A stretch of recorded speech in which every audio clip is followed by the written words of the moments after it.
كان يرجو لقاء الله فإن أجل الله لآت وهو السميع العليم ومن جاهد فإنما يجاهد لنفسه إن الله لغني عن العالمين والذين آمنوا وعملوا الصالحات لنكفرن عنهم سيئاتهم ولنجزينهم أحسن الذي كانوا يعملون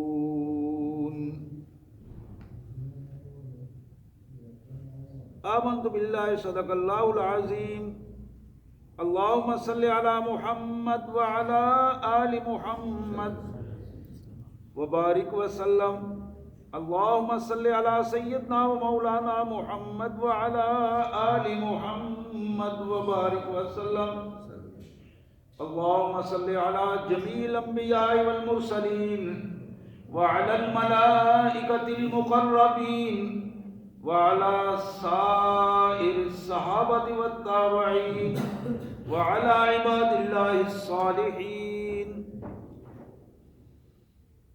اللہ کے پاک کلام قرآن مجید میں یہ 20واں پارہ ہے اور سورہ عنکبوت کا پہلا رکوع ہے جو آج ہمارے موضوع کے حوالے سے زیر مطالعہ رکوع ہے. سورہ عنکبوت کا پہلا رکوع 20واں پارہ ہے.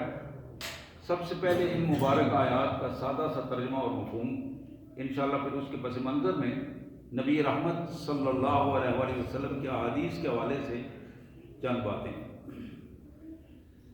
اللہ کے مبارک نام سے جو بڑا مہربان، بہت زیادہ رحم کرنے والا ہے.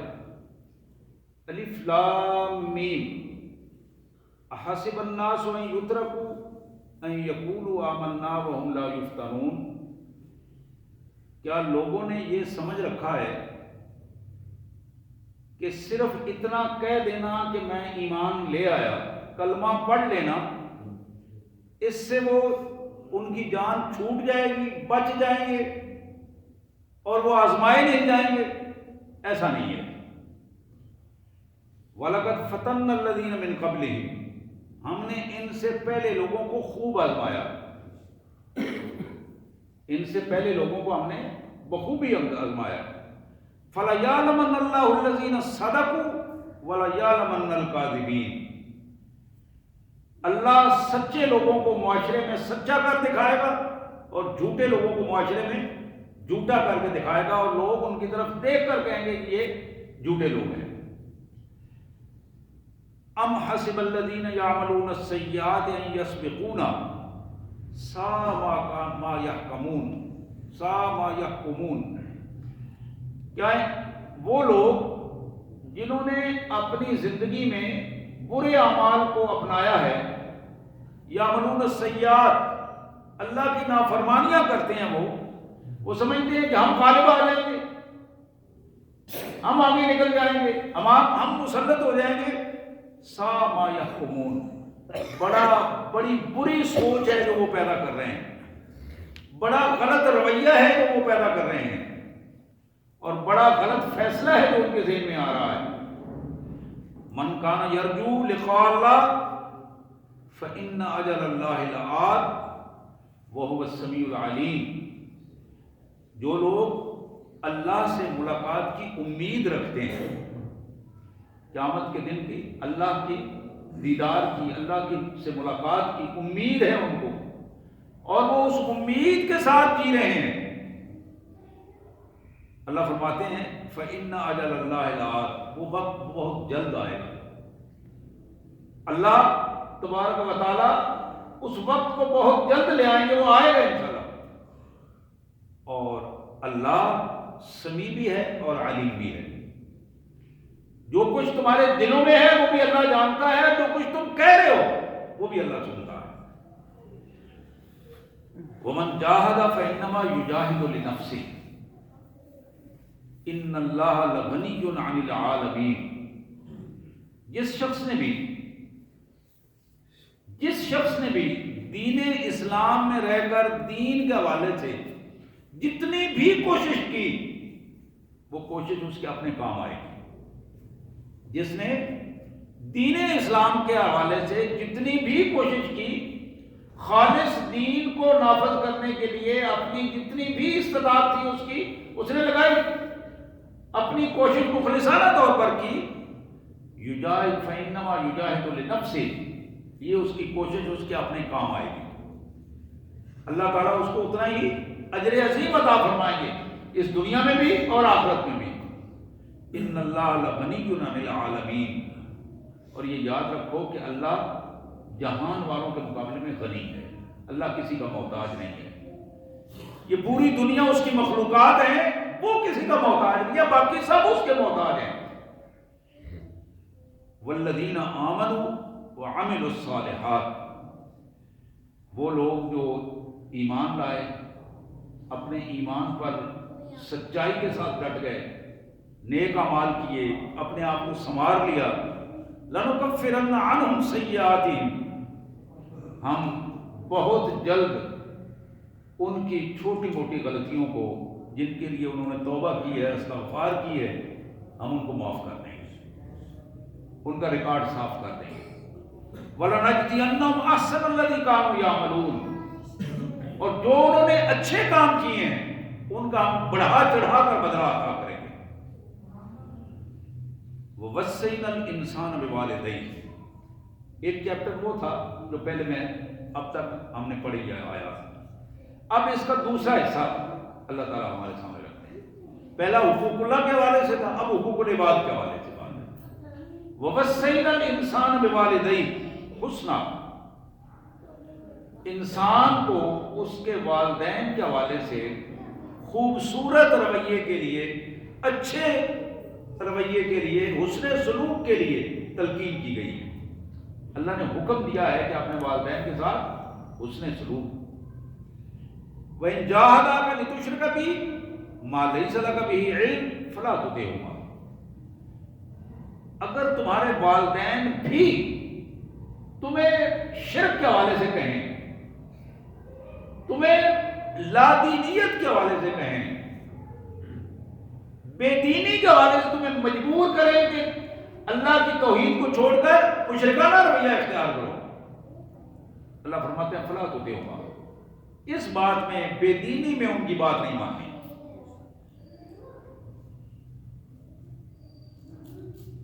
الیہ مرجعکم، تم سب نے میرے طرف لوٹ کر آنا ہے۔ فأنبئکم بما کنتم تعملون، میں تمہیں بتاؤں گا کہ تم دنیا کی زندگی میں کیا کیا کچھ کرتے رہے ہو۔ والذین آمنوا وعملوا الصالحات، وہ پہلی بات تھی، اب یہ دوسری بات پھر اللہ نے فرمایا کہ سچے ایماندار لوگ، نیک اعمال کرنے والے لوگ، لندخلنہم فی الصالحین، ہم ان کو صالحین میں جگہ دیں گے، صالحین کے گروہ میں لائیں گے۔ میں یہاں بتا دوں کہ صالحین کا گروہ کیا ہے، آپ اندازہ کر سکتے ہیں کہ حضرت یوسف علیہ السلام، اللہ کے نبیوں نے اللہ سے دعائیں کی ہیں، توفنی مسلمہ والحقنی بالصالحین، یا اللہ مجھے مسلمان کر کے مارنا اور صالحین کے گروہ میں لے آنا۔ تو یہاں اللہ نے فرمایا کہ ہم ایمان اور نیک اعمال کرنے والے لوگوں کو صالحین کے گروہ میں لے کے جائیں گے، وہ ہمارے قریب ترین گروہ، اللہ کا پسندیدہ گروہ جو صالحین کا گروہ ہے۔ پھر اللہ فرماتے ہیں وَمِنَ النَّاسِ مَن يَقُولُ آمَنَّا بِاللَّهِ فَإِذَا أُوذِيَ فِي اللَّهِ جَعَلَ فِتْنَةَ النَّاسِ كَعَذَابِ اللَّهِ، لوگوں میں کچھ لوگ ایسے بھی ہیں کہ وہ دعویٰ تو کرتے ہیں کہ ہم اللہ پر ایمان لائے، مسلمان ہونے کا دعویٰ کیا، کلمہ پڑھا، لیکن اللہ کے راستے میں اگر ان کو کوئی تکلیف آ جائے، آزمائش آ جائے، فَإِذَا أُوذِيَ فِي اللَّهِ، اللہ کے نام میں وہ ستائے جائیں، جَعَلَ فِتْنَةَ النَّاسِ كَعَذَابِ اللَّهِ، یہ لوگوں کی آزمائش کو اللہ کا عذاب سمجھ لیتے ہیں۔ لیکن یاد رکھو، اللہ کی آزمائش، اللہ کا عذاب اور ہے، اور لوگوں کے ساتھ لوگوں کا کچھ اور ہے.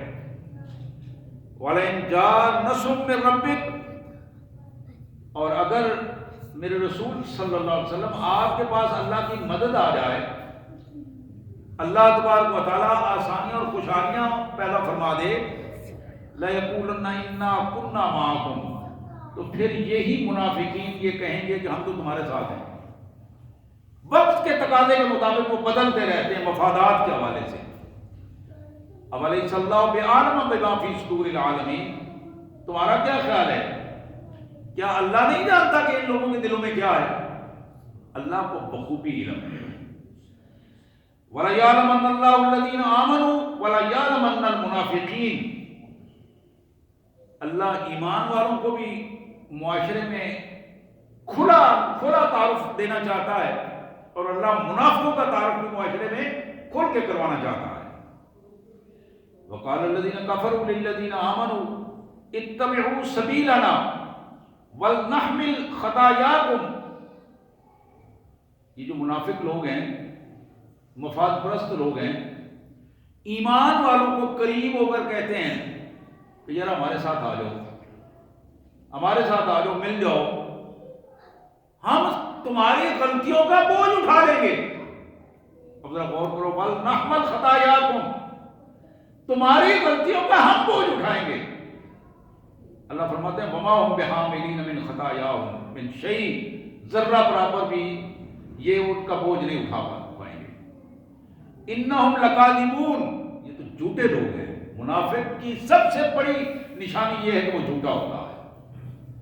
وَلَيَحْمِلَنَّ أَثْقَالَهُمْ، کل قیامت کے دن یہ اپنے بوجھ بھی اٹھائیں گے.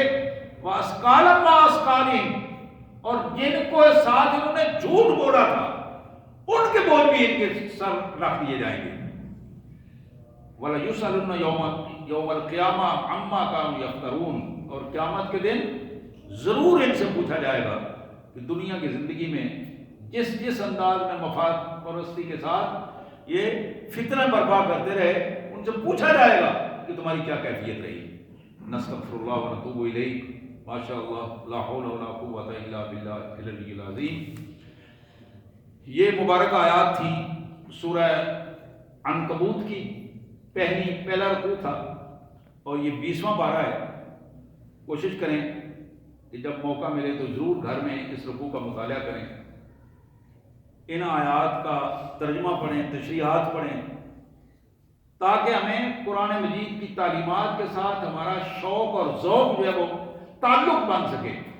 وہ تعلق ہمارا ٹوٹتا جا رہا ہے.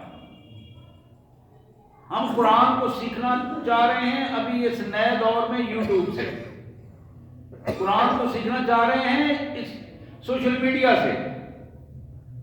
تو میرے پیارے بھائیوں، قرآن کو قرآن سے سیکھو، قرآن مجید کو قرآن مجید سے سیکھو. قرآن مجید کے الفاظ، قرآن مجید کی زبان، قرآن مجید کی تشریحات، اللہ کے رسول صلی اللہ علیہ وسلم. قرآن نے کہا کہ اگر قرآن سیکھنا ہے تو محمد الرسول اللہ سے سیکھو، اگر محمد الرسول اللہ کی تعارف لینا ہے تو قرآن سے تعارف لو. یہ دونوں لازم و ملزوم ہیں، نبی بھی اور نبی صلی اللہ علیہ وسلم پر نازل ہونے والی کتاب بھی، دونوں لازم و ملزوم. تو یہ تعارف ایک دوسرے کا وہ کرواتے ہیں. ان کے علاوہ کوئی باہر سے اگر کوئی تعارف کراتا ہے تو وہ غلط آدمی، وہ غلط انسان ہے. نبی محترم صلی اللہ علیہ وآلہ وسلم کی احادیث مبارک اس کا تعارف کرواتی ہیں. تو آج کی آیات میں 2-3 پہلو بڑے واضح ہیں. سب سے پہلی بات جس حوالے سے قرآن مجید نے ہمارے سامنے رکھی ہیں، 2 چیزیں رکھی ہیں. ایک ہے ایمان اور ایک ہے منافقت. ایمان اس کی ضد کفر ہے، بے ایمانی ہے، کفر ہے. لیکن ایمان اور کفر کے درمیان نام مسلمانوں کا، کلمہ مسلمانوں والا پڑھتے ہیں، لیکن امت سے الگ ایک سوچ بنانے کی کوشش کرتے ہیں. یہ لوگ منافق ہیں. ان کی نشانیاں اللہ کے رسول صلی اللہ علیہ وسلم نے مختلف حوالوں سے حدیث مبارک میں بیان فرمائی ہیں. پہلی نشانی بتائی کہ وہ جھوٹے لوگ ہیں. دوسری نشانی بتائی کہ وہ بددیانت لوگ ہیں. یہاں تک کہ اللہ اور اللہ کے رسول کے کلام میں بھی بددیانتی کرتے ہیں، قرآن میں بددیانتی کرتے ہیں، حدیثوں میں بددیانتی کرتے ہیں. یہاں تک کہ اپنے معاملات میں بددیانتی سے کام لیتے ہیں، ذمہ داریوں میں بددیانتی سے کام لیتے ہیں۔ اسی طرح وعدہ خلافی کی بات ہوئی، یہ بھی ان کی علامات میں سے، بدتمیزی اور بد اخلاقی بھی ان کے علامات میں سے بتائی گئی۔ تو یہ منافقت اور ایمان دونوں ساتھ ساتھ نہیں چل پاتے۔ قرآن مجید نے ان آیات میں جو ہمارے سامنے رکھا کہ اللہ تعالیٰ یہ چاہتے ہیں کہ نفاق اور ایمان دونوں کو الگ الگ کر کے معاشرے میں کھول کے رکھ دیا جائے کہ ایمان یہ چیز ہے اور نفاق یہ چیز ہے۔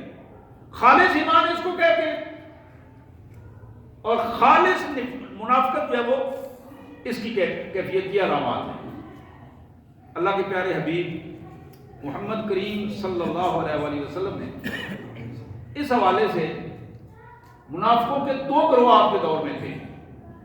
ایک گروہ ایسا تھا کہ جس کو عقیدے کا منافق کہا جاتا ہے، عقیدے کا منافق، یعنی یہ ایسے لوگ جو بظاہر تو رسول اللہ صلی اللہ علیہ وسلم کے ساتھ بیٹھے ہوتے تھے، حضور صلی اللہ علیہ وسلم کے ساتھ آپ کی باتوں میں سر بھی ہلاتے تھے، نمازوں میں بھی آتے تھے، جہاد تک میں بھی جاتے تھے، لیکن اندر سے عقیدے کے طور پر وہ مسلمان نہیں تھے، نہ اللہ کے حوالے سے، نہ اللہ کے رسول کے حوالے سے، نہ قرآن کے حوالے سے، عقیدے کے منافق۔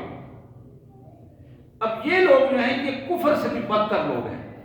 قرآن مجید نے اس کے حوالے سے بتایا ان المنافقین فی الدرک الاسفل من النار، یہ جو عقیدے کا منافق ہے، جو بظاہر اللہ کو ماننے کی بات کرتا ہے لیکن دل سے نہیں مانتا، بظاہر محمد رسول اللہ صلی اللہ علیہ وسلم سے تعلق کی بات کرتا ہے لیکن دل سے اس تعلق کو استوار نہیں کرنا چاہتا، بظاہر وہ قرآن کو ماننے کی کوشش کرتا ہے، لوگوں کو دکھاتا ہے ماننے کے لیے، لیکن عملاً وہ قرآن کو تسلیم کرنے کے لیے تیار نہیں ہے، قرآن کے نظام کو ماننے کے لیے تیار نہیں ہے۔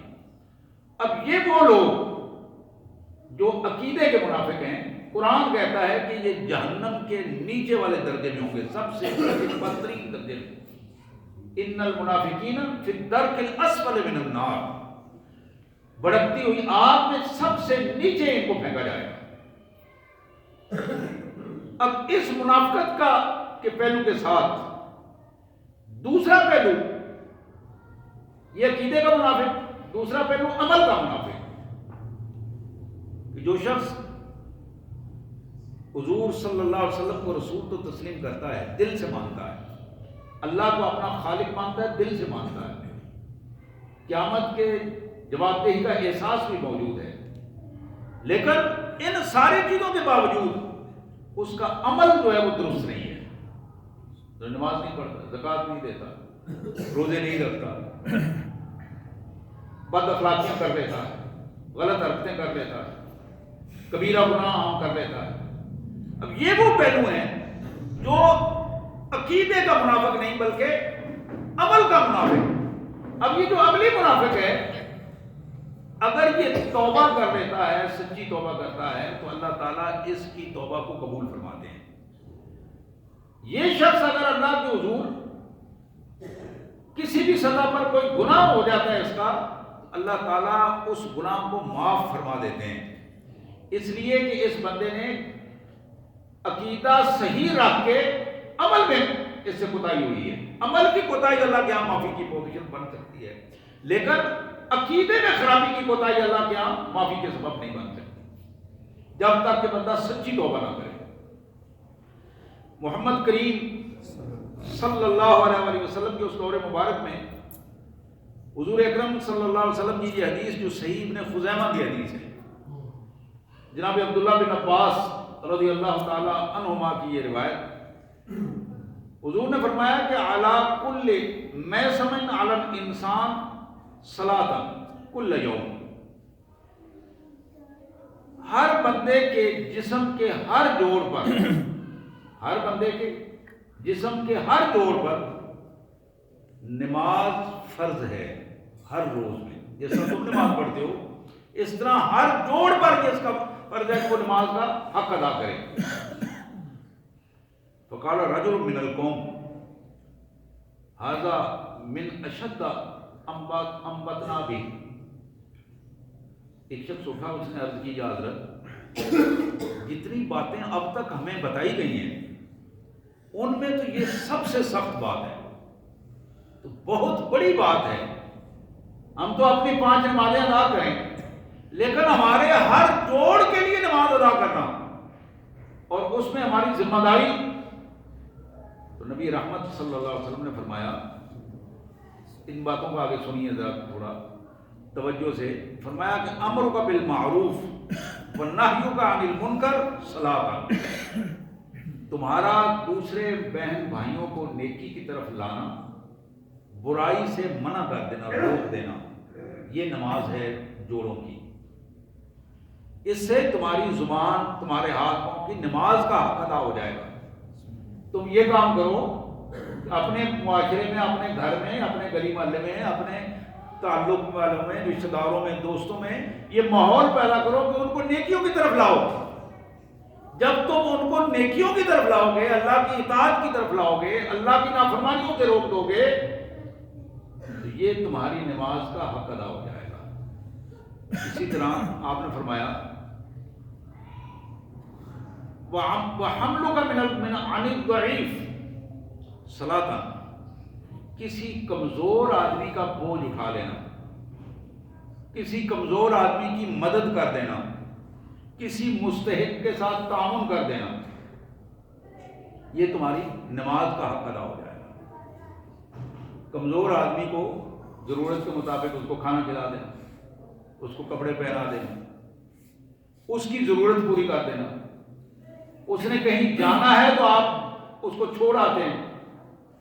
یہ چھوٹی چھوٹی بظاہر چیزیں ہیں، لیکن یہ چھوٹی چھوٹی چیزیں اللہ کے پیارے حبیب صلی اللہ علیہ وسلم نے فرمایا کہ تمہاری اس بڑی چیز جس کا تم ذکر کر رہے ہو بہت بڑی چیز ہے، تمہارے جسم کے ہر جوڑ کی طرف سے جو اللہ کی طرف سے اس پر نماز فرض تھی اس کا حق ادا کر دے گی۔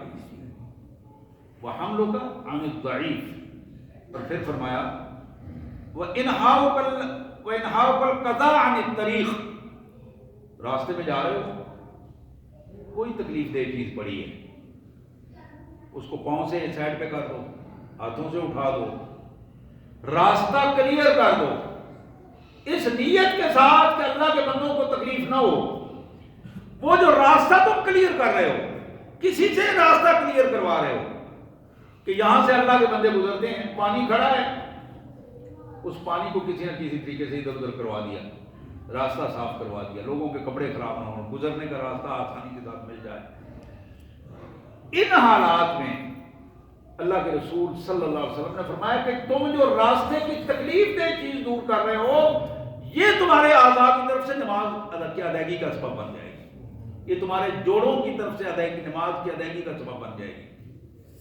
اسی طرح اللہ کے رسول صلی اللہ علیہ وسلم نے فرمایا وَكُلُّ خُطْوَةٍ تَخْطُوهَا إِلَى الصَّلَاةِ صلاۃ، 5 وقت تم نماز کے لیے چل کے آتے ہو، تمہارا نماز کے لیے چل کے آنا ہر قدم اس نماز کی، دوسری نماز کی ادائیگی کا سبب بھی بن جائے گا۔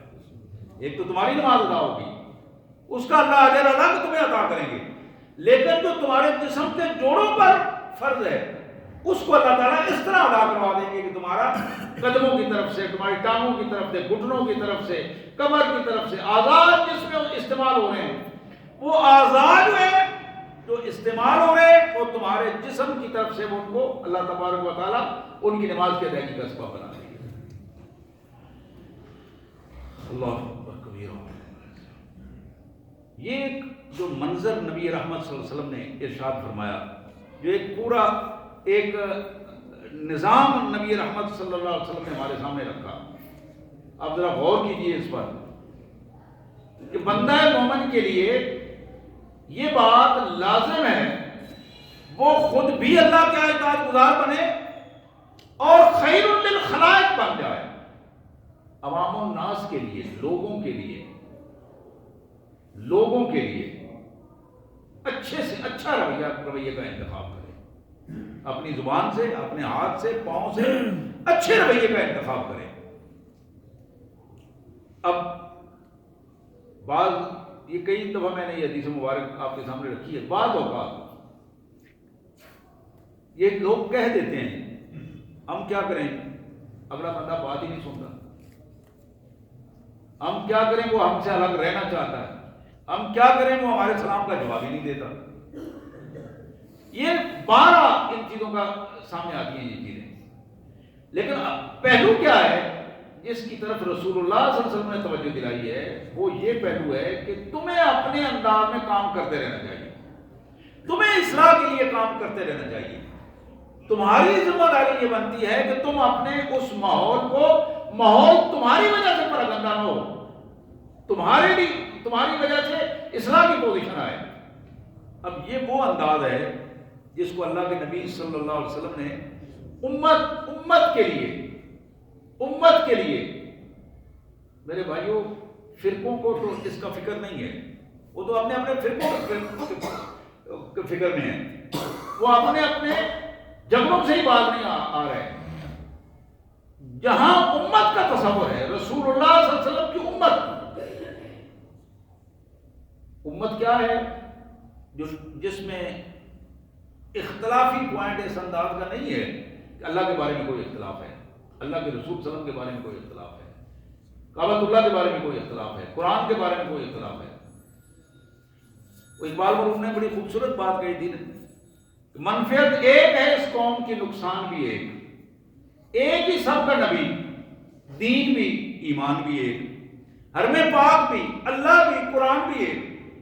کچھ بڑی بات تھی جو ہوتے مسلمان بھی ایک، کچھ بڑی بات تھی جو ہوتے مسلمان بھی ایک. فرقہ بندی ہے کہیں اور کہیں ذاتیں ہیں، کیا زمانے میں پنپنے کی یہی باتیں ہیں.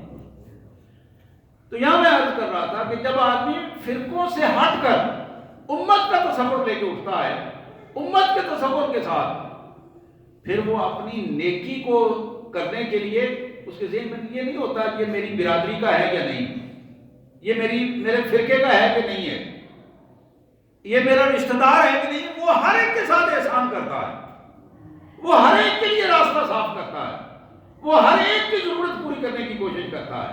یہ منظر اللہ کے رسول صلی اللہ علیہ وسلم نے ہمارے سامنے رکھا ہے کہ تمہارا رشتہ دار ہو یا نہ ہو، رشتہ دار ہو تو اور زیادہ اجر ہے، اور زیادہ ثواب ہے.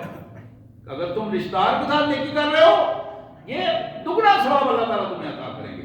لیکن عام کسی بھائی کے ساتھ جن کے ساتھ تمہاری رشتہ داری نہیں ہے، اس کے ساتھ بھی تم نیکی کر رہے ہو، تو پھر اللہ تبارک و تعالیٰ اس کا اجر تمہارے لیے الگ سے محفوظ فرما دیں گے. تو یہ ایک منظر جو میں نے عرض کیا کہ معاشرے میں خیر للخلائق بن جانا، اللہ کی مخلوق کے لیے زیادہ سے زیادہ، بہتر سے بہتر اور اچھے سے اچھا ماحول پیدا کر دینا، اس کا مطلب ہے کہ معاشرے میں ہم اپنے جسم کے جوڑوں کی طرف سے بھی وہ حقوق ادا کر رہے ہیں جو اللہ کے حقوق ان جوڑوں پر موجود ہیں، جو فرائض ان جوڑوں پر موجود ہیں، جو ڈیوٹیز ان جوڑوں پر موجود ہیں. نماز کے حوالے سے صلاۃ کا لفظ استعمال ہوا. اسی طرح ایک دوسری روایت جو صحیح مسلم کی روایت ہے، جناب ابو ہریرہ رضی اللہ تعالی عنہ کی یہ بیان کرتا روایت ہے. جناب ابو ذر رضی اللہ تعالی عنہ، جناب ابو ذر کہتے ہیں کہ ان اناسا قالوا یا رسول اللہ ذهب اهل الدثور بالاجور يصلون كما نصلي ويصومون كما نصوم ويتصدقون بفضول اموالهم. لوگ کہنے لگے اللہ کے رسول صلی اللہ علیہ وسلم، یہ جو امیر لوگ ہیں، ہمارے بھائی امیر لوگ ہیں، صحابہ میں ظاہر کچھ پیسے والے لوگ تھے، کوئی غریب لوگ تھے، ہر معاشرے میں اس طرح ہوتا ہے. تو غریب صحابہ نے عرض کیا کہ یا حضرت یہ جو امیر لوگ ہیں یہ تو اجر زیادہ لے رہے، ہم کیا کریں گے، ہم تو بہت پیچھے رہ جائیں گے. حضور نے پوچھا کیسے؟ انہوں نے کہا جی یصلون کما نصلی، جس طرح ہم نماز پڑھتے ہیں وہ بھی نماز پڑھتے ہیں، وقت پہ آ کے نماز پڑھتے ہیں، ہم روزے رکھتے ہیں وہ بھی روزے رکھتے ہیں. اب اس صرف جو اس کا اجر وہ زیادہ سمیٹیں گے، وہ یتصدقون بفضول اموالہم، ان کے پاس مال زیادہ ہے اور اپنا مال اللہ کی راہ میں خرچ کر کے وہ اس کا اجر بھی سمیٹ رہے ہیں جو ہمارے پاس نہیں ہے. سبحان اللہ. نبی رحمت صلی اللہ علیہ وسلم نے فرمایا قال اولیس قد جعل اللہ بکم ما تصدقون بہ، تم نہیں جانتے اللہ نے تمہارے صدقے کے لیے جو مال تمہیں دیا ہے تم اس کو استعمال کرو. بڑے خوش ہوئے کہ ہمیں کون سا مال دیا اللہ نے، بظاہر تو ہمارے پاس نہیں ہے. آپ نے فرمایا ان بکل تسبیحہ صدقہ. میرے بھائیوں جب تم اپنی زبان سے لفظ سبحان اللہ کہتے ہو، جتنی محبت شوق کے ساتھ اللہ کے ساتھ محبت کے ساتھ لفظ سبحان اللہ کہو گے اللہ تعالیٰ تمہاری طرف سے وہ صدقے کون کرے، صدقہ ہو، تمہیں اس کے صدقے کا اجر ملے گا. پھر فرمایا وَلِكُلِّ تَكْبِيرَةٍ صَدَقَةٌ، جتنی محبت کے ساتھ اللہ اکبر. حدیث میں آتا ہے کہ جب بندہ مومن سبحان اللہ، اللہ اکبر، استغفر اللہ، لا الہ الا اللہ یہ الفاظ کہتا ہے تو اس کا اجر اتنا ہے کہ زمین سے آسمان تک اجر کے ساتھ بھر جاتی ہے. اتنا اجر اللہ تعالیٰ عطا فرماتے ہیں. اب اس میں اس بندے کی نیت اور اخلاص کی پوزیشن ہے کہ وہ کتنی محبت کے ساتھ یہ جملہ کہہ رہا ہے، اس کے اس جذبات کے حوالے سے اس کا اجر جو اللہ تعالیٰ کے یہاں پاؤنڈ ہوگا. تو اللہ کے رسول صلی اللہ علیہ وسلم نے فرمایا ان بکل تسبیح صدقہ ولکل تکبیرۃ صدقہ وبکل تحمیدۃ صدقہ.